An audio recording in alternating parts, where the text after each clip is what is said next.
Alright, what's going on my fellow hoopers? My name is Philip, a new face here on the KOTC sneaker review, but today we're gonna have a treat for y'all. This is the Air Jordan 37s in the Rui colorway. Now a little bit of a backstory of the shoe. This is the 37th shoe that Jordan brand has released and it's their latest flagship model. The first colorway was released on the 16th of July. Now in my opinion, the shoe is an overall great performer, but is it a great performer for you? Let's find out.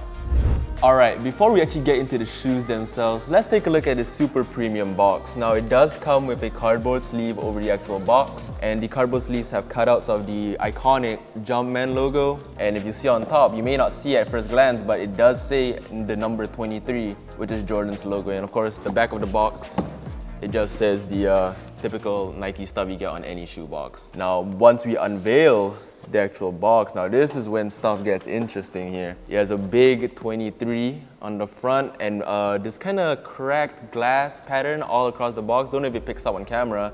And one thing that I do like about this shoe, I can't really show it to y'all, but if y'all can see from the side, it has a unique way of opening and kind of like showing you like, yep, this is the shoe you bought, which is pretty sick in my opinion. Now, taking a look at the shoe itself, the shoe is actually constructed mainly to help athletes jump higher with its lightweight built upper, as you can tell, and it's super cushion midsole, which we'll be getting into soon. Now, the colorway is pretty fire. Not much information was given on the colorway, but we can safely say that it's based on Rui Hachimura's Japanese upbringing with its use of white and red all across the shoe. And if you can actually take a look at the midsole, it has Nihonga art all over it, which is a Japanese art style, which is pretty sick.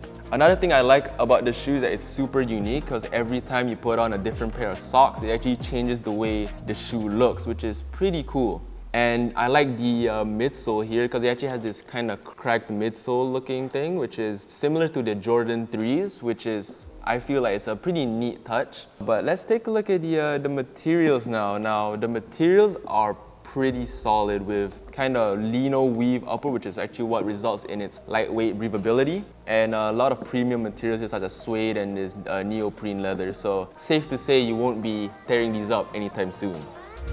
Alright, now that we're done with talking about the box, let's take a look at the shoes themselves. Now, the shoes are very light for high-top basketball shoes compared to like other high-tops such as the Curry 3 Retros or the LeBron 19s. But that's actually due to the wide variety of materials used with a lino weave upper, which is actually what's causing it to be so light, and this neoprene leather, which actually gives it that premium, bold look. And it also has touches of suede here and there just to kind of make it feel more premium. Now, let's take a look at the outer parts of the shoe, the outsole. The rubber compound on this is pretty good, but that's actually not the part I want to talk about. I want to talk about this carbon fiber plate. Now, this carbon fiber plate is sturdier than most basketball shoes I have felt. Now, it kind of resembles more of a football cleat than a shoe, which kind of results in it being a little bit weird when you put it on feet for the first time, but it is really sturdy. It does definitely make you feel like you are locked in this shoe.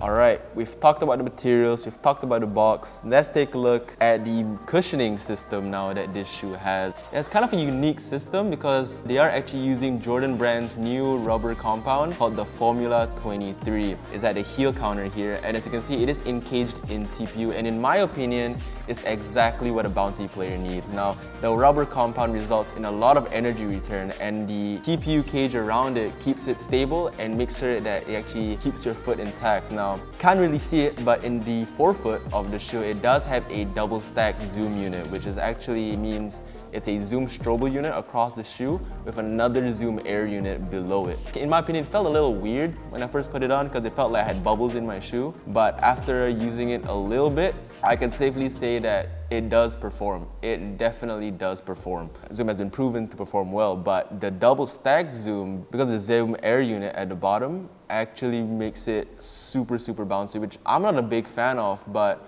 for players that like to explode to the rim, there is absolutely no reason why you shouldn't like this shoe. Alright, now let's get to the part of the shoe which I don't really like, and that's the traction. Now the traction is average. It's not the greatest traction I've ever felt in a Jordan, but it gets the job done. It still has a solid bite whenever I was running up and down the court, so I'll still say it's decent. Now the traction pattern is actually similar to the original Zions, but unlike the original Zions which has the multi-directional pattern, this one kind of has a more single directional where it just kind of flows down. One thing I do like about the traction is that it doesn't pick up a lot of dust, which is rare in today's basketball shoes where most of them actually prioritize on the performance, so it squeaks a lot, but once a little bit of traction hits, it's over. Alright, now let's kind of talk about the fit of the shoe. Now, the fitting of the shoe is pretty great for medium-footed players, meaning for players that aren't so narrow-feeted, but they do have slightly wider feet, like me. So that's why I really enjoy the fit of the shoe. Now, the sizing, I do recommend to go through the size, as I feel that Nike did a great job on the sizing of the shoe. There's no need to half size up, half size down. I feel like through the size, you still get a little bit of room at the toe, so you don't kind of jam your toe here and there. Next thing about the fit is that the lacing system of the shoe is also great. It's tight, it provides a lot of support on the sides of the shoe, pulling it inwards and really keeping your feet locked in. Alright, now let's get into the support of the shoe. Now the shoe has a really snug fit which provides a lot of lockdown on the court and results in quicker lateral movement. Very rarely you'll actually have any foot cramps, as this shoe is pretty nice, it's pretty well fitted, so not too many cramps here while doing the testing. The cushioning up on the ankle area is also pretty great. It provides a lot of support, especially in a high top shoe. That's the main purpose of a high top shoe. That's to actually give you enough protection in your ankle that you won't roll it here and there. So I would say that they did a pretty good job with the ankle support as well. Alright, so we're nearing the end of this sneaker review. So let's talk about the other colorways you can actually get. Now, other than Rui Hachimura, you can get other player exclusive colorways such as the Sato Sabelis, which is a WNBA star. Or you can also get, Jason Tatum for the Boston Celtics. He has his own colorway as well. Other basic colorways you can choose from as well, if player exclusives aren't your thing, are the Oreos, the Oil Green, and in my opinion, those are pretty fire too, so not a bad choice.